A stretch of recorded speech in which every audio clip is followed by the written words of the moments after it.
शाम के ठीक 5 बजे हैं और 5 PM पर नए वीडियो के साथ हम हाजिर हैं।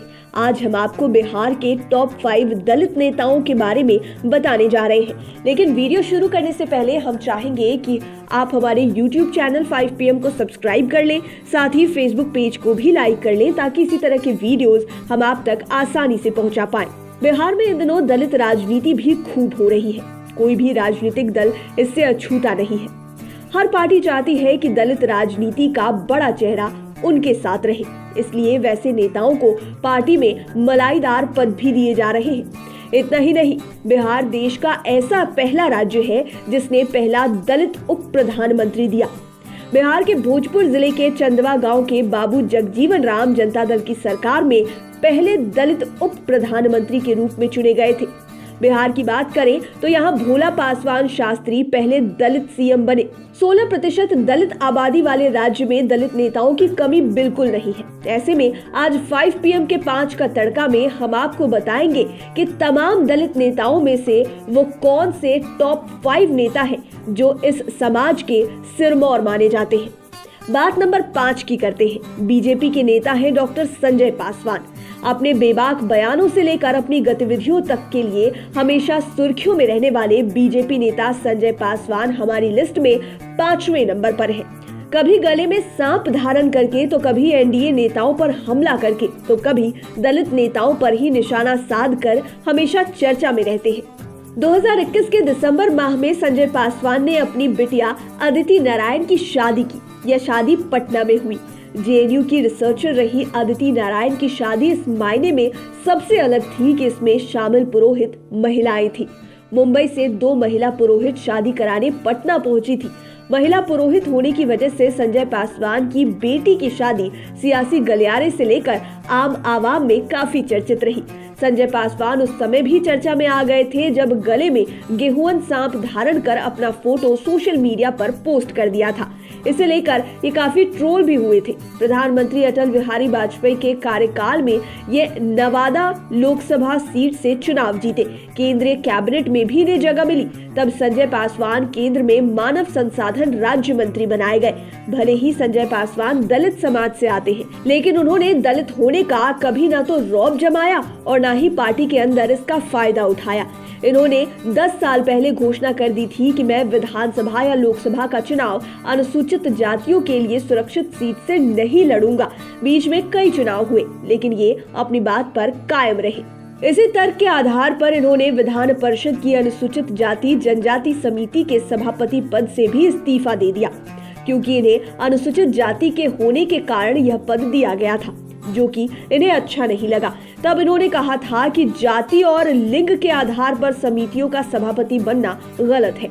ये अपनी बेबाक टिप्पणी के लिए भी जाने जाते हैं। ये विरोधी तो विरोधी, अपनों पर भी निशाना साधने से चूकते नहीं। इनके निशाने पर कभी कभी तो मुख्यमंत्री नीतीश कुमार भी आ जाते हैं। यहाँ तक कि ये ना तो जीतन राम मांझी को बख्शते हैं और ना ही चिराग पासवान को छोड़ते हैं।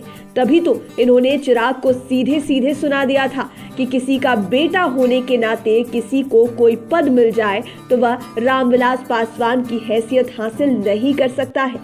इस लिस्ट में 4थे नंबर पर नाम है श्याम रजक का। दलितों में प्रभाव वाले नेता माने जाते हैं। पॉलिटिक्स में इन्हें आरजेडी सुप्रीमो लालू यादव और सीएम नीतीश कुमार दोनों का साथ मिला। दोनों की कैबिनेट में इन्हें जगह मिली। 2020 के चुनाव से पहले जेडीयू में ये अलग थलग पड़ गए। तब ये अपनी पुरानी सियासी धारा में लौट आए, फिर से आरजेडी में शामिल हो गए। अब ये लालू यादव के छोटे बेटे तेजस्वी यादव की सियासत को आगे बढ़ाने में मदद कर रहे हैं। 22 जुलाई 1954 को जन्मे श्याम रजक का लंबा राजनीतिक सफर है। छात्र राजनीति से श्याम रजक ने अपना सियासी सफर शुरू किया था। 1974 में हुए जेपी आंदोलन में भी श्याम रजक ने भाग लिया था।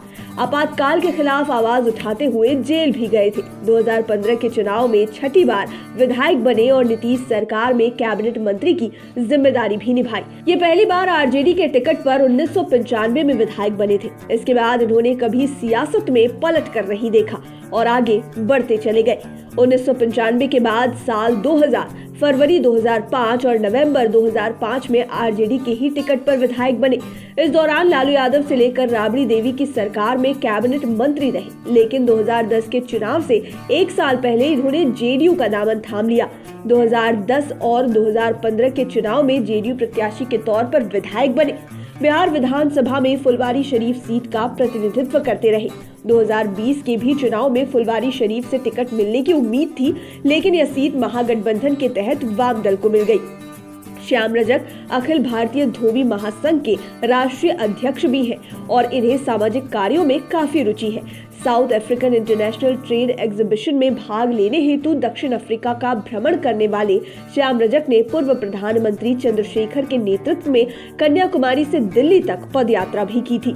इन्होंने पंजाब में आतंकवाद के खिलाफ अमृतसर से दिल्ली तक पदयात्रा की थी। उड़ीसा के कालाहांडी में भूख से मरने के खिलाफ भी श्याम रजक ने पदयात्रा निकाली, साथ ही पीड़ित परिवारों की मदद भी की।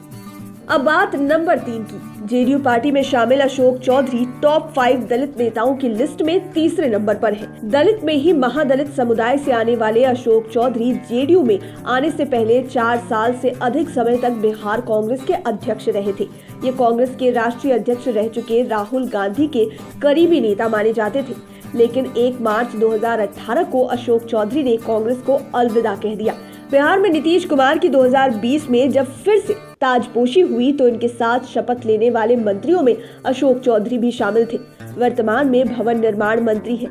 इसके पहले ये नीतीश कैबिनेट में शिक्षा मंत्री भी रह चुके हैं। इसके अलावा अशोक चौधरी बिहार सरकार में कारा, विज्ञान एवं प्रौद्योगिकी, सामाजिक न्याय, अल्पसंख्यक कल्याण के साथ आईटी विभाग के मंत्री भी रह चुके हैं। इतना ही नहीं, ये जेडीयू के कार्यकारी अध्यक्ष भी हैं। अशोक चौधरी को राजनीति विरासत में मिली है। इनके पिता स्वर्गीय महावीर चौधरी स्वतंत्रता सेनानी और कांग्रेस के बड़े नेता थे।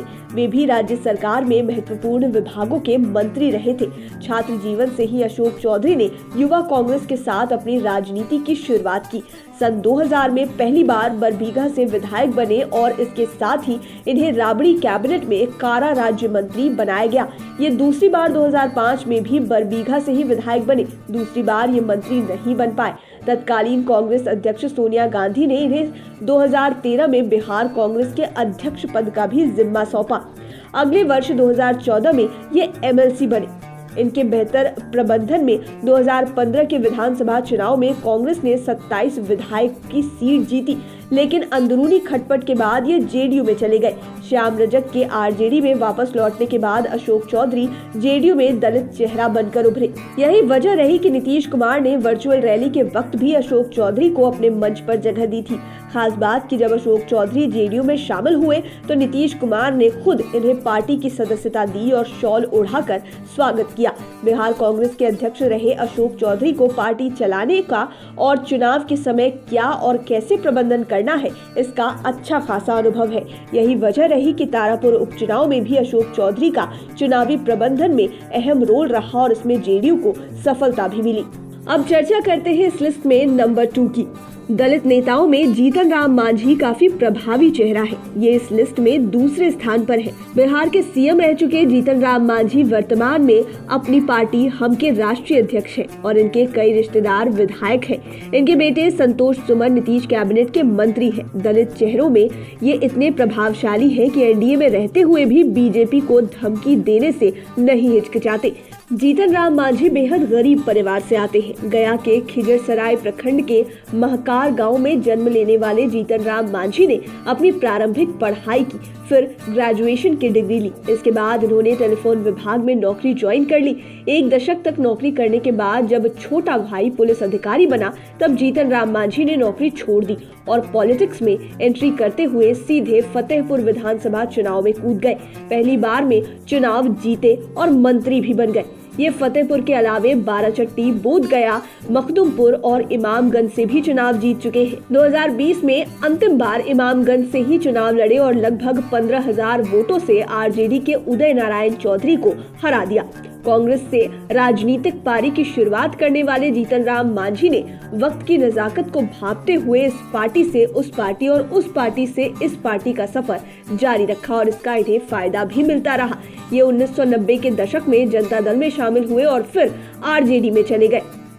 2005 में नीतीश कुमार की सरकार बनने पर ये जेडीयू में आए, मंत्री भी बनते चले गए। 2014 में तो इनकी किस्मत ने गजब की करवट ली। नीतीश कुमार के विश्वासी होने के चलते सन 2014 में इन्हें बिहार के मुख्यमंत्री की कुर्सी मिल गई।